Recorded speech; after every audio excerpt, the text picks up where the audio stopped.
Welcome to my channel viewers. আজ একটা salwar স্টিচিংয়ের video নিয়ে এসেছি তোমাদের জন্য। সালোয়ারটির কাটিংয়ের ভিডিও ডেসক্রিপশনে শেয়ার করেছি, তোমরা চাইলে দেখে নিও। তো চলো প্রথমেই চলে যাব ব্যাক পার্টে। চেন হবে, তাই আগে চেনের লেন্থটা মার্ক করে নেব। আমি এখানে 15 ইঞ্চ নিয়েছি, তোমরা চাইলে কম বা বেশি নিতে পারো। এরপর চেন লাগানোর জন্য যে কাপড়টি নিয়েছি সেটির লেন্থ রেখেছি 17 ইঞ্চ, কারণ এক্সট্রা 2 ইঞ্চ রাখতে হবে। আর চওড়া রেখেছি 3 ইঞ্চ। সবসময় মনে রাখবে চেনের লেন্থ যাই নাও না কেন 2 ইঞ্চ এক্সট্রা নিতেই হবে, এতে ফিনিশিং ভালো আসে। এরপর যে পট্টিটি নিয়েছি সেটির ঠিক মাঝ বরাবর একটি মার্ক করে নেব, আর দুটি ধারে একটি করে ভাঁজ দিয়ে সেলাই দিয়ে নেব।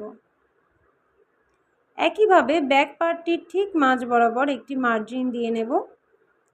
পট্টিটি মার্জিনের উপর রেখে মার্জিনের ঠিক পাশ থেকেই সেলাই দিয়ে নেব দুই পাশেই। এরপর ওই মার্জিন বরাবর কেটে নিয়েছি মাঝখান থেকে। তোমরা চাইলে চেন লাগানোর আলাদা একটি ভিডিও শেয়ার করতে পারি, যারা চাও অবশ্যই কমেন্টে লিখো। দেখো পট্টিটা উল্টে একটা চাপ সেলাই দিলেই এটা বসে যাবে। চেন লাগানো কমপ্লিট। আমি ব্যাক নেকের পট্টিটাও লাগিয়ে নিয়েছি একেবারে।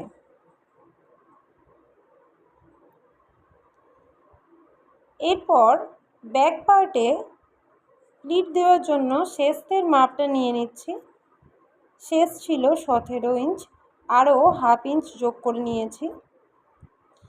ছাতিকে 12 দিয়ে ভাগ করে 1.5 যোগ করলেই পেয়ে যাবে প্লিটের মাপ।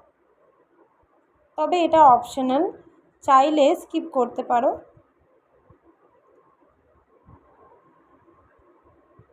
তবে প্লিট দিলে ব্যাক পার্টের শেপটা খুব ভালো আসে।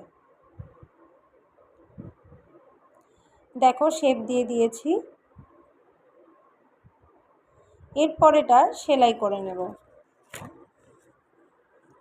আমি ফ্রন্ট নেকের পট্টির কাজটাও করে নিয়েছি।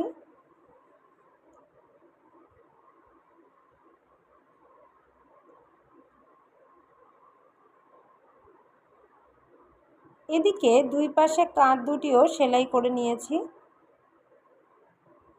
দেখো কত সুন্দরভাবে বসেছে।